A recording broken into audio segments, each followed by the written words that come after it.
saya sampai menulis di apa itu sudah terbit ya di media online tentang ondel-ondel itu.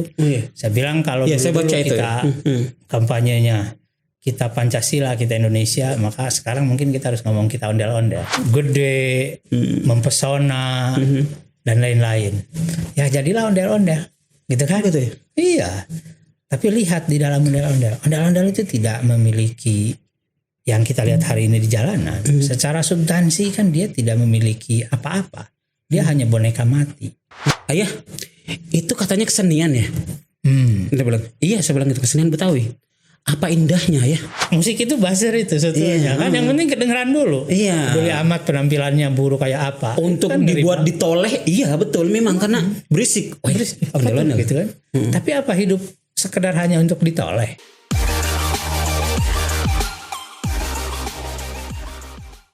Oke, assalamualaikum warahmatullahi wabarakatuh. Selamat berjumpa kembali dengan saya Cak Hamid di YouTube saya ya, yang makin hari makin kece ini. Tentu kekecehan saya berkat support teman-teman yang sudah subscribe YouTube saya, yang sudah mantengin updatean saya. Dan alhamdulillah itu menjadi saya semangat 45 untuk bikin konten terus, termasuk mengundang narsum-narsum hebat. Dan kali ini seperti biasa saya ngundang sahabat saya yang luar biasa. Orangnya keren, sudah mulai melalang buana di TV-TV, berbicara tentang isu-isu perkotaan. Sambut saja di depan saya Bro Tantan Hermansyah. Assalamualaikum Cak, apa kabar Cak? Waalaikumsalam, kabar baik. Bro Tantan gimana apa kabarnya? Alhamdulillah, terhormat sekali bisa diundang di sini. Jadi setelah banyak diundang di TV, ini terakhir ini kok baru gitu ya. Iya, penutup yang sempurna. Jangan menutup lah, nanti ke depan. Jadi iya. saya itu antri luar biasa untuk undang Bro Tantan ini. Hampir sebulan kita itu antri. Saking padatnya karena beliau ini di samping Warawiri di TV rajin nulis, tulisannya di Warawiri juga di media gitu. Kesibukan lainnya adalah dosen. Beliau ini adalah Kaprodi, Magister Komunikasi dan Penyiaran Islam. Magister KPI ya di UIN Jakarta. Luar biasa. Terima kasih sudah hadir di sini. Siap. Alhamdulillah kebanggaan bagi kita, saya dan Hasman dan Dafir nih dan pasukan yang lain. Alhamdulillah udah kehadiran orang penting ini.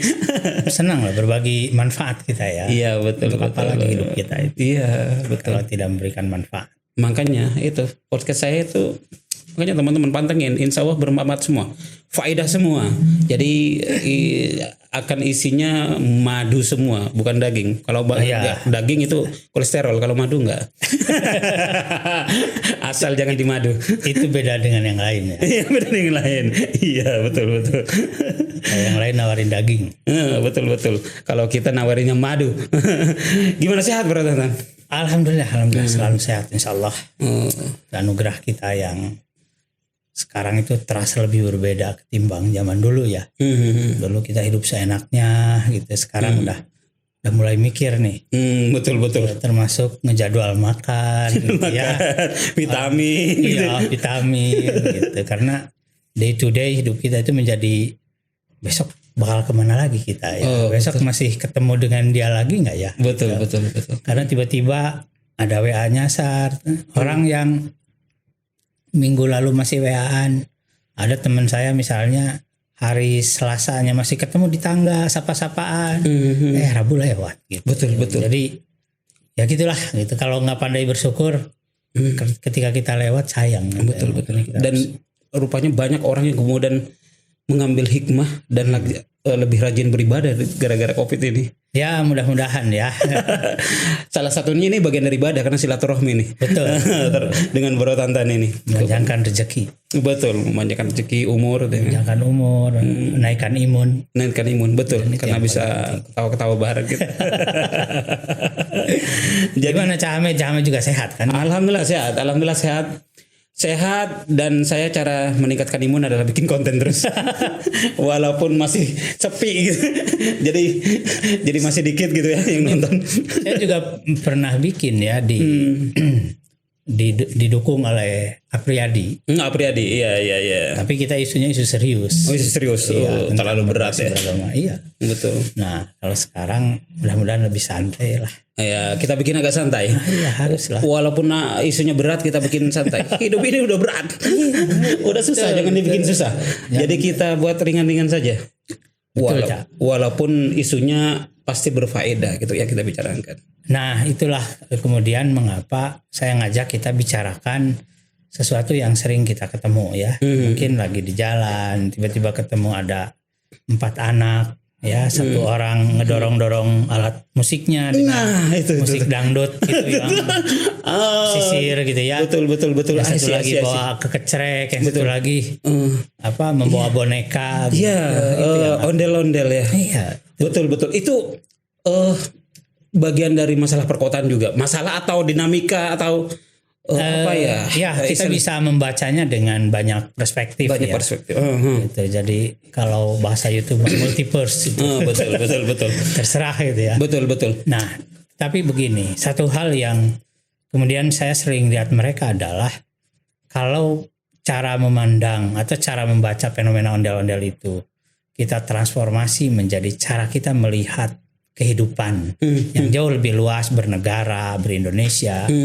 Maka saya sampai menulis di itu sudah terbit ya di media online tentang ondel-ondel itu. Saya bilang kalau dulu kita kampanyenya kita Pancasila, kita Indonesia, maka sekarang mungkin kita harus ngomong kita ondel-ondel. Iya. Nah itu. Nanti kita perdalam itu, perdalam karena saya baca tulisannya itu sangat dalam dan sangat dari hati gitu. Mencoba memahami tentang ondel-ondel. Kita bedah karena secara sekilas, secara bagi orang awam, jadi saya berangkat dari sini. Jadi one day pernah anak saya itu waktu di perempatan lampu merah gitu. Mereka sebelum ada yang keliling, ada yang kemudian masih stay di lampu merah kan awal-awal kita sebelum keliling. Jadi anak saya itu bertanya, "Ayah, itu katanya kesenian ya?" Dia bilang, "Iya," saya bilang itu kesenian Betawi. "Apa indahnya ya?" Nah, gitu. Itu anak saya waktu itu kelas 5 kalau nggak salah mempertanyakan itu. Ya itu indah, saya bilang gitu kan. Dengan versi yang berbeda dengan kita yang lain. Kalau kubandingkan dengan reok dengan apa gitu, beda-beda gitu. Saya bilang itu indah, saya bilang gitu. Dia pertanyaan itu indahnya di mana? Dia kejar begitu. Gitu. Jadi gitu. Karena ketidaktahuannya kan, ketidaktahuannya. Dan itu menurut saya Bro Tantan melihat ondel-ondel itu sebenarnya seperti apa sih? Gitu. Nah, dari sisi dari sisi seninya saya menyerahkan diri pada kreatornya ya. Dari sisi apakah itu indah, menarik dan lain-lain itu juga saya serahkan pada subjektivitasnya masing-masing. Teman-teman yang di luar sana ya, kawan-kawan YouTubers bisa melihat, silahkan nilai. Tetapi saya membacanya dari perspektif bagaimana sebetulnya visualisasi ondel-ondel itu merupakan representasi yang sedang kita rasakan hari ini. Contoh lihat begini.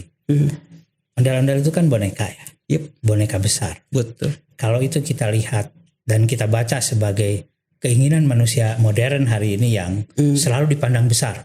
Cak Hamid, wah pengen dipandang apa-apa. Nah, gitu lah. Kece gitu. Gitu kan.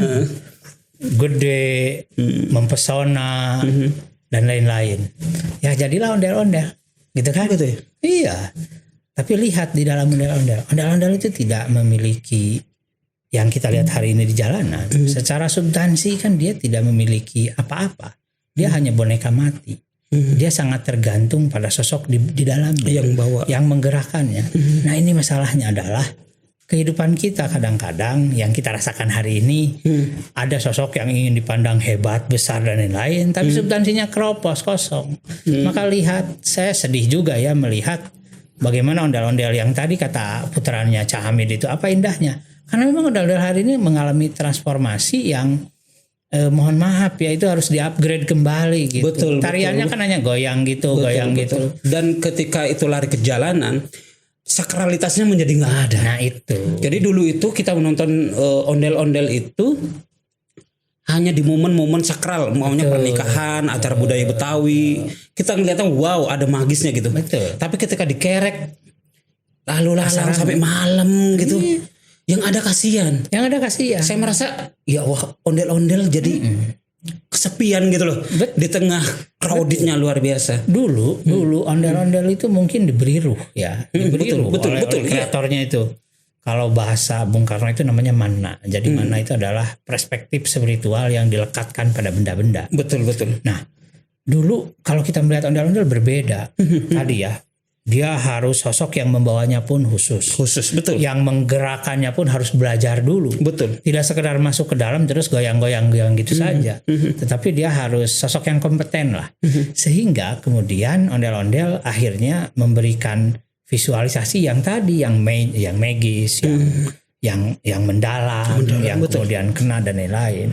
Tapi sekarang kan jadi kering. Betul. Dan akhirnya apa yang terjadi gitu? Apa yang terjadi? Akhirnya ondel-ondel ditransformasi menjadi, mohon maaf sekali ya, menjadi alat untuk sekedar ngecek, nyari recehan yang nilainya itu bukan hanya sekedar kering, tetapi mungkin ini juga kritik ya, mungkin harus kita perbaiki sama-sama.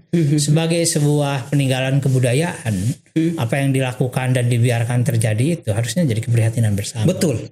Ini juga teman-teman penggiat budaya Betawi harus mendengar ini. Ini dari luar, bukan dalam konteks dalam rangka menghina, tapi ya. Jadi fakta orang melihat itu dari luar, kayak saya gitu, dari luar melihat itu.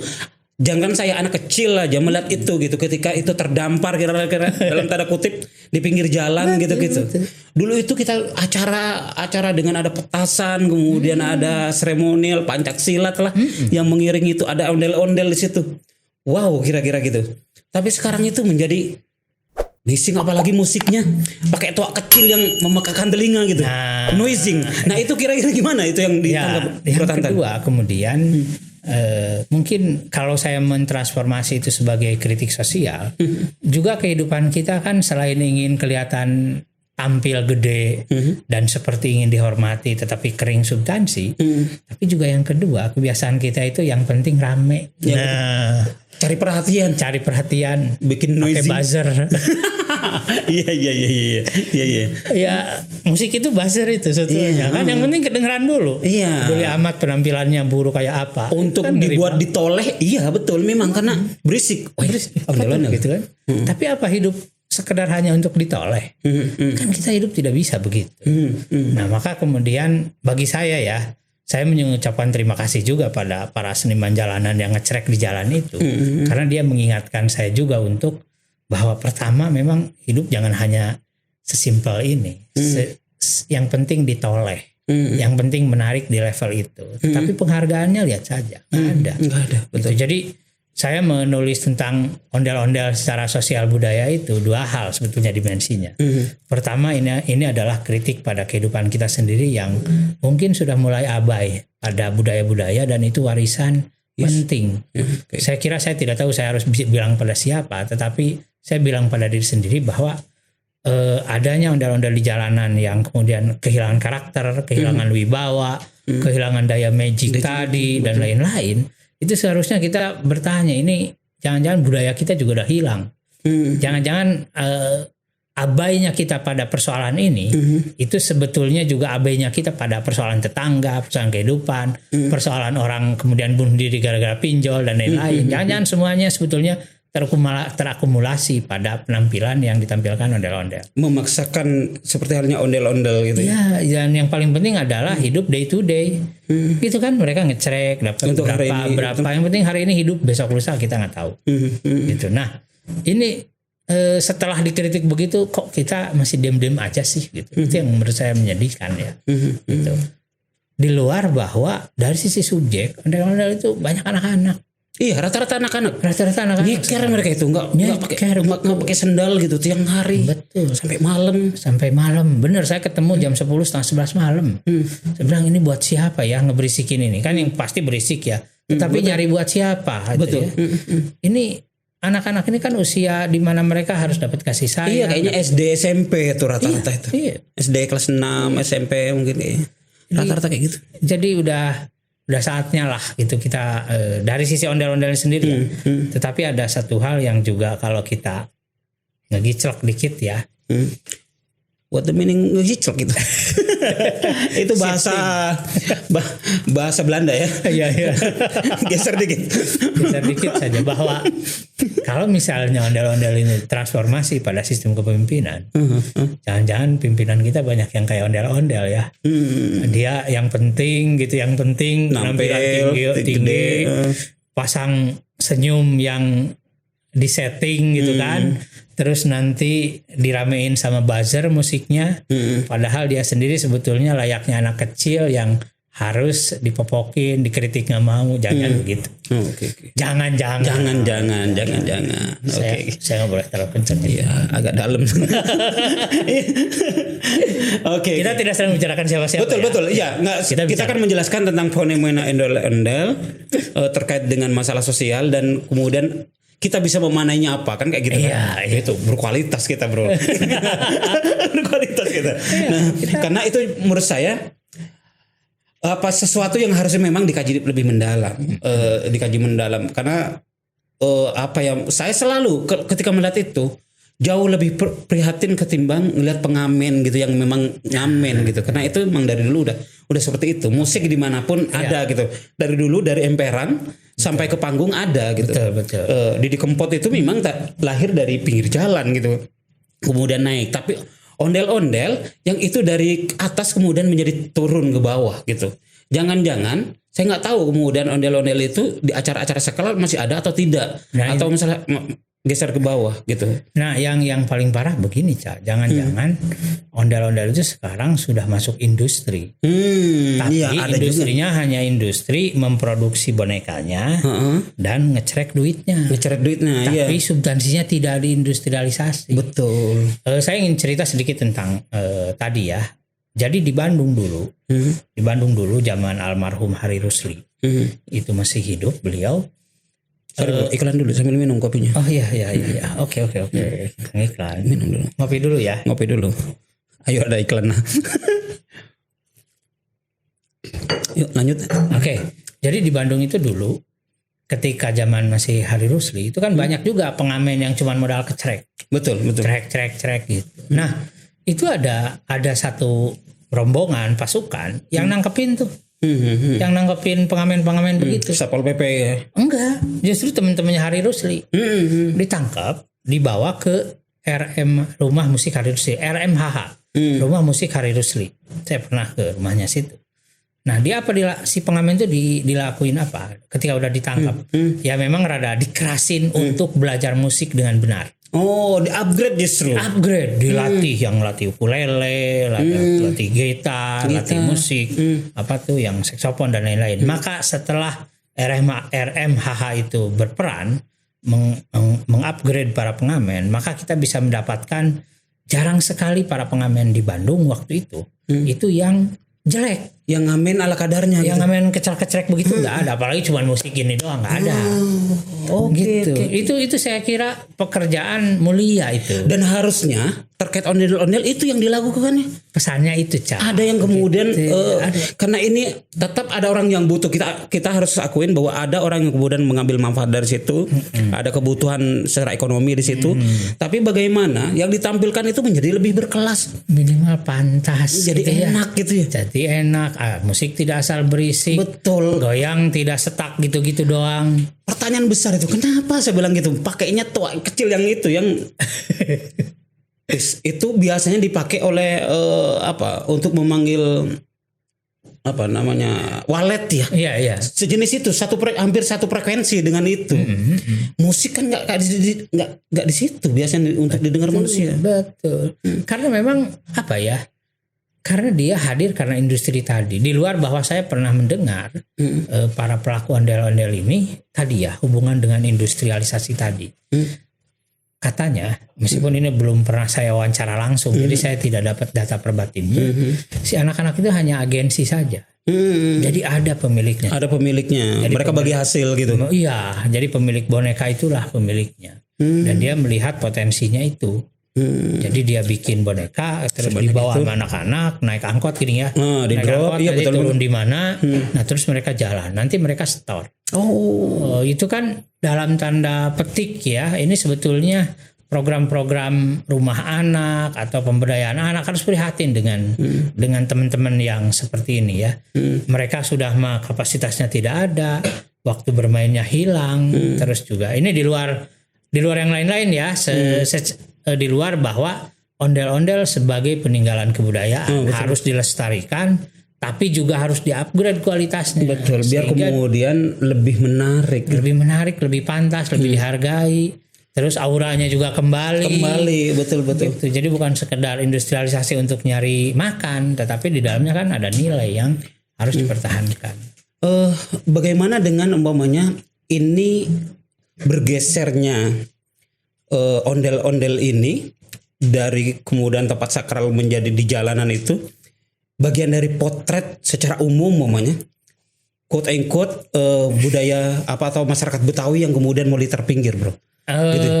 Ya, karena itu. ada ini sorry gue potong sebentar.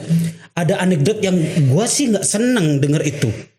Ada orang yang ngomong, gue nggak ituin, gue pernah bukan servis ya, benerin ban gitu, ban mobil, tiba-tiba orang itu nyeletuk gitu. Saya tanyain, bang, abang Betawi? Saya bilang gitu, saya tanyain waktu itu kan, karena logatnya logat Betawi. Bukan. Kalau abang mau nyari Betawi, dia bilang bahasanya gitu, cari di pengkolan perempatan. Kalau ada ojek, pasti itu Betawi. Saya tuh marah denger itu. Tersinggung gitu, kasihan gitu loh. Tapi faktanya memang kayak gitu. Nah pertanyaannya, apakah itu sama kira-kira bahwa ada kemudian pergeseran, ketersisihan gitu dalam tanda kutip kelompok Betawi ini atau seperti apa? Menarik ini temuan lapangan tadi berikut juga realitas bisa jadi begitu. Jadi mungkin para penghulu atau agensi kebudayaan atau lembaga kebudayaan Betawi sudah kurang perhatian ya pada budayanya sendiri. Yang memang kan kalau begini, kalau Raja Ali Haji itu pernah bilang bahasa adalah ciri bangsa. Kemudian ada disundakan bahasa ciciren bangsa. Tapi bahasa juga adalah budaya bangsa. Nah budaya adalah representasi dari entitas. Jadi kalau misalnya kita melihat ondel-ondel sekarang ada di gang-gang sempit, di pinggiran, di mana yang dia tidak melulu lagi memperhatikan kualitas dan substansi dari kebudayaannya sendiri, bisa jadi mungkin sebagian masyarakat Betawi juga sudah mulai terdegradasi ya ketika mereka tidak lagi bisa melekatkan diri pada sistem budaya besar. Mungkin ini karena kurang kreatif atau kurang pembinaan atau kurang keberpihakan. Tapi biasanya faktor yang ketiga ini yang paling parah. Jadi ketika lembaga kebudayaan tidak lagi disupport, karena itu kan lembaga yang harus mendapatkan dukungan, ya bukan lembaga yang bisa komersil sebetulnya lembaga kebudayaan itu. Nah, dia lembaga yang harus dapat dukungan tapi kurang, yang akhirnya tercerai-berai ya menjadi gitu, menjadi jalan masing-masing. Nah, ketika fenomenanya itu ditangkap oleh, mohon maaf, orang yang pikirannya industri, wah, udah saya buat aja bonekanya, udah ke jalanan, modal dikit, disewa, di apa, gitu. Padahal tadinya ondel-ondel itu adalah representasi dari genuinitas, brilianitas ya orang-orang Betawi menampilkan diri dalam konteks kebudayaan modern. Dulu kan kita lihat ondel-ondel Betawi itu di acara-acara besar ya, pernikahan. Yang apa dengan penampilan yang jauh lebih magic gitu sebetulnya, lebih menyentuh karena pembuatnya pun memang didorong oleh sebuah motivasi yang bukan nyari recehan. Kan kalau kita nyari recehan, motivasinya juga harus recehan dong. Dan hasilnya pasti recehan. Dan recehannya receh. Iya gitu. Saya ngamatin yang receh-receh soalnya. Iya. Nah kemudian pesannya bagaimana agar kemudian dari sisi kebudayaannya, dari sisi ondel-ondel ini menjadi tidak kehilangan makna gitu. Oke. Jadi apa yang saya kira gini, Betawi harus lakukan yang dan pertama, kita sebagai bangsa juga. Betul. Karena kalau sebuah bangsa kehilangan perintilan atau elemen-elemen kebudayaannya, maka kita akan kehilangan jati dirinya. Betul. Jadi ketika kita membiarkan ondel-ondel ini punah, Punah dalam arti dua hal. Punah secara material nggak ada atau punah secara substansi nggak ada. Dan punah secara substansi kalau kita melihat ondel-ondel di jalanan itu sudah terjadi. Betul. Ya kan? Betul. Tinggal punah secara material aja. Besok lusa ketika anak-anak situ udah nggak mau, udah muak gitu diusir gitu ya. Orang tidak boleh lagi membawa ondel-ondel masuk ke perumahan, ke jalanan. Udah punah juga semua. Nah kalau udah punah begitu, maka kita tidak bisa lagi membalik waktu. Maka kemudian pesannya benar tadi yang Cak Hamid sampaikan. Kita harus memulai lagi mengoreksi dari awal kesalahannya di apa. Kedua, keberpihakan atas peninggalan kebudayaan itu memang harus didorong oleh kebijakan yang kuat, yang kebijakan yang bukan nyari duit, yang kebijakan yang tidak boleh. Kalau saya menggelontorkan uang untuk pembinaan kebudayaan Betawi, salah satunya adalah ondel-ondel, kira-kira bakal untung berapa? Jangan begitu. Sekarang harus dulu kita upgrade ondel-ondelnya, orang-orangnya, nilai-nilainya, kita seminarkan, misalnya kita bikin diorama khusus tentang riwayat ondel-ondel, kita bikin cerita dan ditransformasi menjadi misalnya ondel-ondel digital gitu ya, masuk ke game. Itu kan bentuk-bentuk bagaimana cara kreatif memelihara ondel-ondel supaya tidak jadi recehan. Betul. Harusnya kita sedih hari ini melihat ondel-ondel kok sedemikian turun sampai jalanan gitu. Dan beberapa orang kayak Cak Hamid aja tadi sudah merasa terberisiki kan. Betul. Iya, harus jujur kan. Bukan berarti bahwa kita tidak suka, tidak cinta atau apa ya, menghinakan gitu, enggak, tapi itu fakta yang terjadi. Karena jangan enggak gitu-gitu amat gitu. Iya, jangan gitu-gitu amat. Ganti musiknya yang lebih manusiawi lah gitu. Lebih manusiawi, apalagi kan contoh lah kalau kayak kita dalam Islam gitu. Kenapa kemudian siang hari itu kita tidak mengencangkan lafaz bacaan ayat-ayat itu? Kan memang siang hari itu kita otak itu lagi tinggi-tingginya butuh yang soft. Tiba-tiba saat begitu tiba-tiba dihantam oleh suara begitu di tengah prodi. Bayangin jam 2 gitu, jam 2 gitu ya, datang ke perumahan bawa gitu. Anak-anak lagi tidur, saya punya 2 balita di rumah ya, tiba-tiba wong gitu kan. Dan itu nusuk itu, karena itu frekuensi buat burung gitu. Betul. Buat panggil walet itu. Ya. Gitu. Kalau pakainya musiknya seandainya sound-sound biasa gitu, yang soft gitu, mungkin agak beda. Ini pakai itu, nggak tahu kenapa nggak diganti gitu, karena dari dulunya begitu. Ya dulu adanya itu, gitu kira-kira. Jalan kolonial ya adanya musiknya, alat musiknya gitu-gitu. Gitu. Nah mungkin gini Cak, ini boleh agak pesan ya kepada mereka-mereka para pihak yang menurut saya paling kompeten bisa menyelamatkan ini.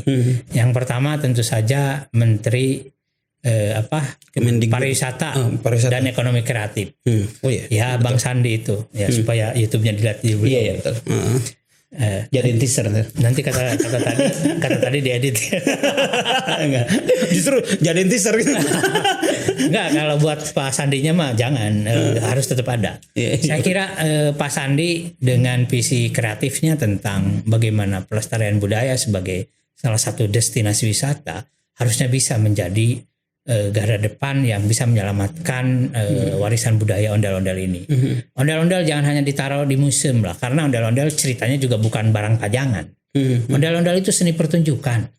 Jadi bukan barang kayak gini ditaruh, ini memang begini harus ditaruh. Ondel-ondel itu dihidupkan, dan dia hidup itu karena ada nyawa di baliknya. Nah sekarang nyawa itu sudah mulai memadam. Dan yang kedua mungkin nih ya, kalau boleh disebut Pak Anies Baswedan sebagai Gubernur DKI, di mana itu adalah ruang tempat kebudayaan ondel-ondel dulu tumbuh. Meskipun kemudian sekarang sudah mulai ke pinggirannya. Tetapi kalau Pak Anies juga bisa menjadi garda terdepan atau para pihak yang kemudian memberikan perhatian pada nilai, sistem, kerangka dan transformasi budaya ondel-ondel ini, saya kira akan menarik.